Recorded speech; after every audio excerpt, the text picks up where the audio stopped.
edition of a special Friday late night edition to It's Just Me, hosted by Brent Foxx.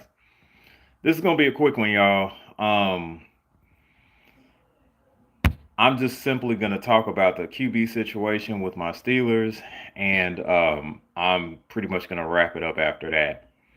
So, um, basically, as the situation stands now, our QB option is actually just Mason Rudolph at this particular point. Um, I am not sure what the situation is with Aaron Rodgers, whom I really would prefer to not mention. Um, but given the circumstances, we have to. Also, there was a situation in which we allowed Russell Wilson to sign with the New York Giants. I think that not re-signing either one of the two quarterbacks that we actually had last year is a huge miscalculation. For all of the good that Omar Khan has actually done, um, this one was a really big miss. Um, you cannot acquire a talent like DK Metcalf and have literally no one to actually help highlight or support that particular talent. So that was a huge miss at this point in time because we don't have confirmed quarterback, um, a confirmed starting quarterback to actually go into the season with at this particular point. Of course, that would be subject to change. Um, and if that change is actually made, I think if we go ahead and sign Rodgers, this team is going to implode. And I have some serious questions on whether or not Coach Tomlin could survive that implosion. Um, Now, without trying to go too crazy with it, um, I just think that if we sign Aaron Rodgers, and supposedly it's for a 1 year deal, maybe worth 25 million from what I understand, um, then okay, that's a fair enough amount. And I'm also hearing from Chris Carter's podcast. Please check out Chris Carter on Locked On Steelers on YouTube. It usually has content that comes out, I think it's midnight every morning, on the weekdays at least. Um, Very, very insightful individual. And he works in Pittsburgh. He is a Pittsburgh native. And I rely heavily on his information because, of course, 9 times out of 10, it is spot on, very accurate. So thank you again, Chris Carter, to the associated with the Pittsburgh Post Gazette, and has again a program called Locked On Steelers that comes on YouTube midnight on weekdays. Um, so basically, what I've been hearing from that was the Steelers simply just made an offer. Aaron Rodgers took it upon himself to actually go ahead and visit the facility, which is great.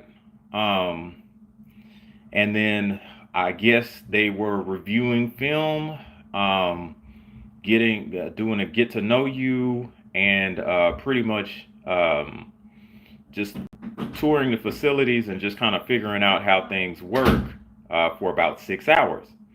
And of course, there was no deal signed. Rogers left. But there is also a press conference with the Pat McAfee show that's actually going to go on the 9th, I believe, of April. And supposedly, I'm not sure whether or not I'm not sure whether or not this is an actual thing, but it's pretty convenient that the McAfee show is doing some sort of announcement April the 9th. Rodgers hasn't signed a contract yet. And the announcement is supposedly in Pittsburgh. They, I think, rented out the PGH Center for the quote unquote announcement. So we'll see what that announcement actually is. But supposedly the McAfee show doesn't even know what's going on, which, okay, fine. But yeah, I would rather if he was going to actually sign with us, I would rather him actually just sign with us than do, hey, how's it going? Um, hey, how's it going? Um, I would rather him just actually sign a contract at this point rather than you know, make some spectacle out of it and again show why he actually had to leave the Jets and also Green Bay later in his tenure. Um, I just yeah, it's just not a good look if that's the case. And to be quite honest with you, if he does sign that way, I'm boycotting the season. Um, oh, not much. Just just doing this podcast about possibilities at quarterback for my beloved Pittsburgh Steelers. Um, but yeah, I would probably have to boycott the season because he's showing that he's making it all about himself rather than be team oriented and try to help the Pittsburgh Steelers actually win a seventh Lombardi. If he comes in and is primarily focused on that, more power to him. But I still will not be able to buy merchandise or watch games for the 2025-2026 season if he is signing that way. Um, I it's going, yeah. Oh, okay. Well, more power to you if you're a Dolphins fan. But yeah, I just don't see that working out well. It hasn't worked out well in the last two destinations that he was at, one of which he had a very, very long tenure. So if you've had a long tenure somewhere, the bottom fell out on that. You go somewhere else. You Okay, you allegedly get coaches fired, and you still kind of bottom out with that particular organization, so much so that they don't even want to re-sign you at all. Um, then yeah, I don't know what we think is going to happen just because we're the Pittsburgh Steelers. I don't think that his attitude is magically going to change, and he shape up. Um, I just don't. Yeah, I just don't get it. Um, what I would probably what I would probably foresee is yes, we may have a we may have maybe a 9-8 or possibly a 10-7 record once again. But I don't really see us being more successful than that. And of course, when this thing actually implodes, again, I don't think Coach Tomlin will be able to survive this because when something like that happens, there are huge changes that actually need to be made in order to start over again, and unfortunately, that could cost Coach Tomlin his position if that were to happen. Now, what I will also say is that if he is actually signed, and this does not work out because we've had multiple years of warning signs about this guy. So when it actually implodes, if we sign him, that would have to fall on the shoulders of Omar Khan primarily, and then Coach Tomlin as well. Um, And unfortunately, I would even call for both of them to actually be gone. Now, what I will say to that is if Coach Tomlin uh, is let go, first and foremost, he's going to be picked up very quickly. The second thing is, and the more important thing is, I think that if he actually winds up having to leave the Steelers, I think within 3 or 4 years with his next team, he'll probably win another Super Bowl. So I mean, it is what it is with that situation. Um, but I do not think that Coach Tomlin would be able to recover if we're signing Aaron Rodgers and he actually wrecks the locker room like he will definitely wreck the locker room, and then we supposedly need to clean house in order to recover. I just do not see us surviving Aaron Rodgers like that. Matter of fact, we should probably make a show if we do sign him called "Surviving Aaron Rodgers." Um, because I mean it's a disaster waiting to happen. To be quite honest with you, um, I just don't see it working out. Now, there's actually nothing else that I really just wanted to go over that much. It was pretty much us just the possibility of us signing Aaron Rodgers and then us letting Russell Wilson go. Um, I'm kind of curious about what actually happened so badly with Russell Wilson that the team just simply didn't want him back. Like we could have worked that out very easily to re-sign Russ, because Russ with the Giants, excuse me.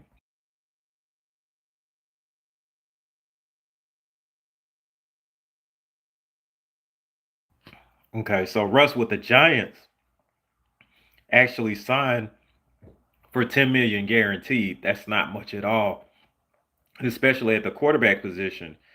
And keep in mind, even though this was kind of like a kind of like a fluke type status, Russell Wilson did make a Pro Bowl with playing with the Pittsburgh Steelers. So he's a Pro Bowl quarterback, and he was only signed for 10 million guaranteed, 20 total, but that includes incentives that he would have to hit.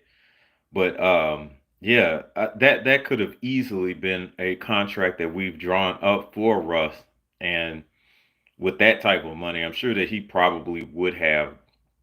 would have stayed. I don't think there's any doubt about that. Um, but I just do not understand why we would actually not re-sign him after knowing that we could not secure Justin Fields. Now that Justin Fields situation, good for the New York Jets. They paid him a lot more than what we were actually going to be able to pay. So you have to go where the money is, and I understand that. Okay. It would have been nice to have been able to build with Justin Fields. Um, he would have been, I think, 26 this coming season. So yeah, being able to just kind of build around a young quarterback, um, and the possibilities of what the offense could look like would have been great. But you know, the reality is that we did not, or we failed to sign either one of them, and now we're pretty much looking for answers, or supposedly waiting on someone that may or may not actually wind up playing with us. Please give me just a second.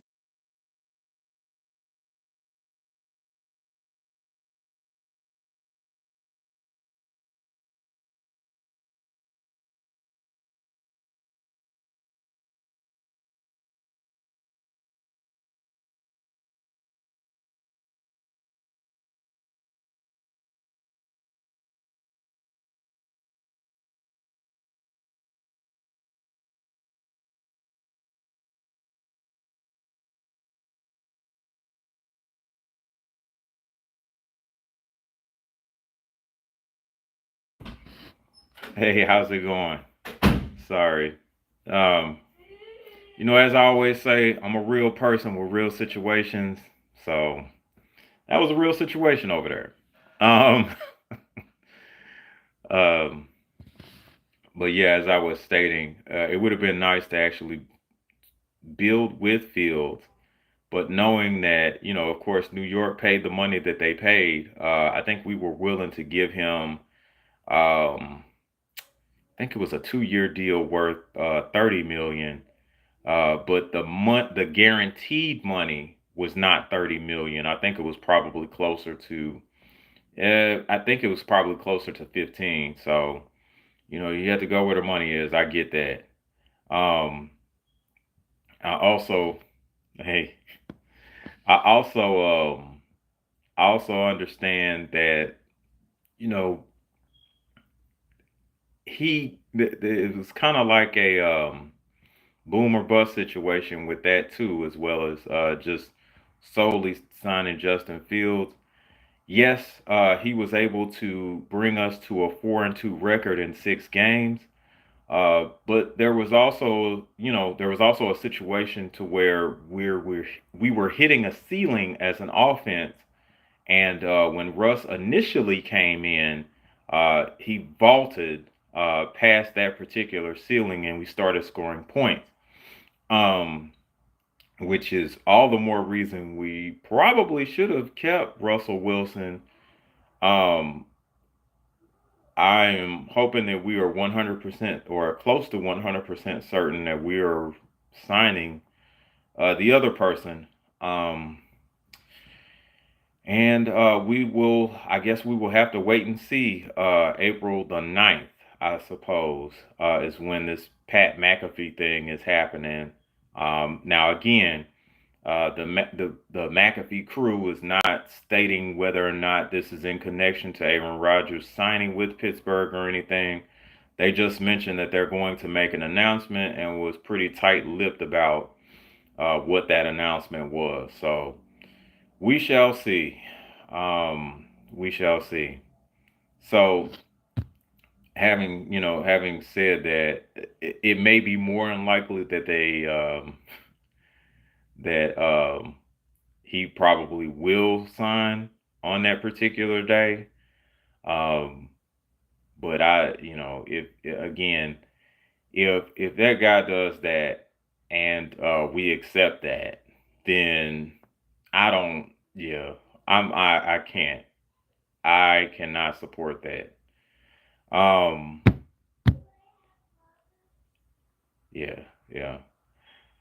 Which is kind of ironic, and I know this is kind of like on a political note, but more people have actually stated that they would probably boycott the season over something like this rather than boycott the season with Colin Kaepernick actually taking a knee for social justice, which is, which if you think about that, that is hilarious.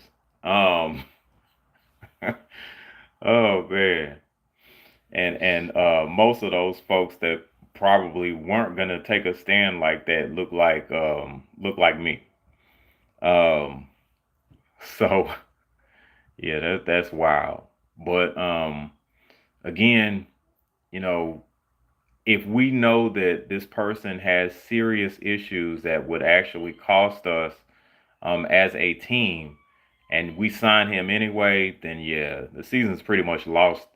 Um, the season's pretty much lost anyway. So at that point, it kind of is what it is. Um, and yeah, just to come to think about it, yeah. Now, I think that I've pretty much gone over this as much as I possibly could. And guys, forgive me. I got situations going on over here, and then I'm just trying to make sure that I'm doing content, not just for the sake of doing it, but just to make sure that I kind of stay connected with the people that are actually supporting me. I feel like I actually owe it to them, or owe it to you rather, to try to make sure that I am available to make content, um, just to just to stay regular. Um, And I definitely appreciate you guys supporting me throughout these situations that I'm actually facing in real life, and just being able to come in here, click a like button, and still keep it going. So, from the bottom of my heart, I want to say thank you. I also want to say thank you to my brethren, my LDBC brethren, Coach 67 Sports TV, who has a plethora of shows that are on YouTube.